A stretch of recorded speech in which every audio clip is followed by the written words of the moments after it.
ഇതൊരു സാറ്റർഡേ വ്ളോഗാണ്. അപ്പോൾ നിങ്ങൾ വിചാരിക്കും ഞാൻ രാവിലെ എണീറ്റ് വർക്കൗട്ടൊക്കെ ചെയ്ത് അല്ല, ഞാനൊരു 10 മണിക്കൊക്കെ എണീറ്റ് ഒരു 11 മണിയൊക്കെ ആകുമ്പോഴത്തേക്കും വർക്കൗട്ട് ചെയ്യാൻ പോകും. 11-11:30. ഞാനിപ്പോൾ നേരത്തെ എഴുന്നേറ്റാലും ഞാൻ ഏകദേശം ആ ഒരു ടൈമിൽ വർക്കൗട്ട് ചെയ്യാൻ പ്രിഫർ ചെയ്യുന്ന ഒരാളാണ്. കാരണം ആ ഒരു സമയത്ത് ജിമ്മിൽ അധികം തിരക്കോ ഒന്നും ഉണ്ടാവില്ല, നമുക്ക് സ്വസ്ഥമായിട്ട് നിന്ന് വർക്കൗട്ട് ചെയ്യാം. ഇത് ഞങ്ങളുടെ ഫ്ലാറ്റിൽ തന്നെ ഉള്ളൊരു ജിമ്മാണ്. അപ്പോൾ എനിക്ക് നല്ല മടിയുള്ള ദിവസങ്ങളിൽ ഞാൻ ഇവിടെ പോകും. അതാകുമ്പോൾ നമുക്ക് പെട്ടെന്ന് വർക്കൗട്ടൊക്കെ ചെയ്ത് ഒരു തട്ടിക്കൂട്ട് വർക്കൗട്ടൊക്കെ ചെയ്തിട്ട് തിരിച്ച് കയറി വരാമല്ലോ എന്ന് വിചാരിച്ച്. ഇപ്പം ഞാൻ വർക്കൗട്ട് ചെയ്തിട്ട് കുറച്ച് നാളായി. അതുകൊണ്ട് തന്നെ ഇപ്പോൾ ചെയ്യുന്ന വർക്കൗട്ടൊക്കെ എനിക്ക് നല്ല ഹെവി ആയിട്ട് തന്നെ ഞാൻ ഫീൽ ചെയ്യുന്നത്.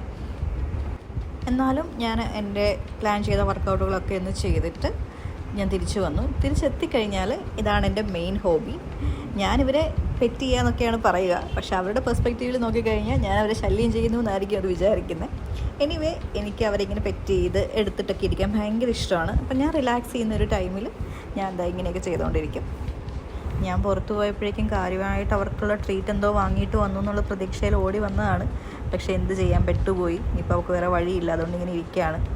അപ്പോൾ കുറച്ച് നേരം റിലാക്സ് ഒക്കെ ചെയ്ത് കഴിഞ്ഞിട്ട് ഞാനൊരു കുളി പാസ്സാക്കിയേക്കാമെന്ന് വിചാരിച്ചു. അപ്പോൾ ഇതല്ല കുളി. ഇപ്പം ഞാൻ തലയിൽ തേച്ചുകൊണ്ടിരിക്കുന്നത് റോസ്മേരി സ്പ്രേ ആണ്, റോസ്മേരി ഓയിൽ സ്പ്രേ എന്തോ ആണ്.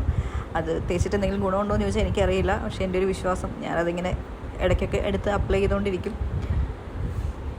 Baat and body wash, opticare shampoo and conditioner, ഇതൊക്കെയാണ് എൻ്റെ hair care, shower care products.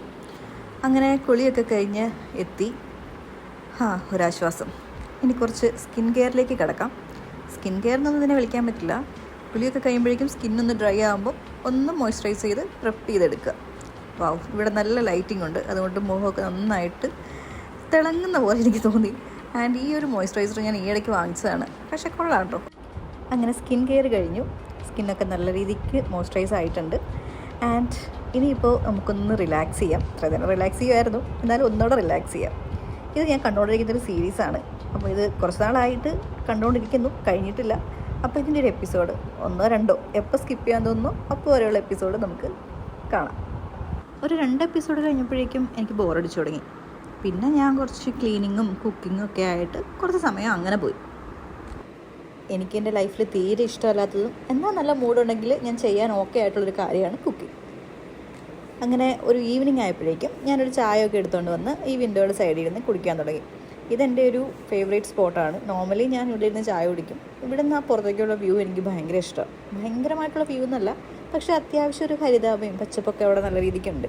അപ്പോൾ അതൊക്കെ കണ്ട് ഞാനിങ്ങനെ ഇരിക്കും. നമ്മുടെ ഈ വിൻഡോ ഒന്ന് പുറത്തോട്ട് നോക്കിക്കഴിഞ്ഞാൽ കുറച്ച് അങ്ങ് ദൂരെ ചെറിയൊരു അരുവി പോലൊന്ന് ഒഴുകുന്ന കാണാം. അപ്പോൾ എനിക്കത് കാണാൻ ഭയങ്കര ഇഷ്ടമാണ്.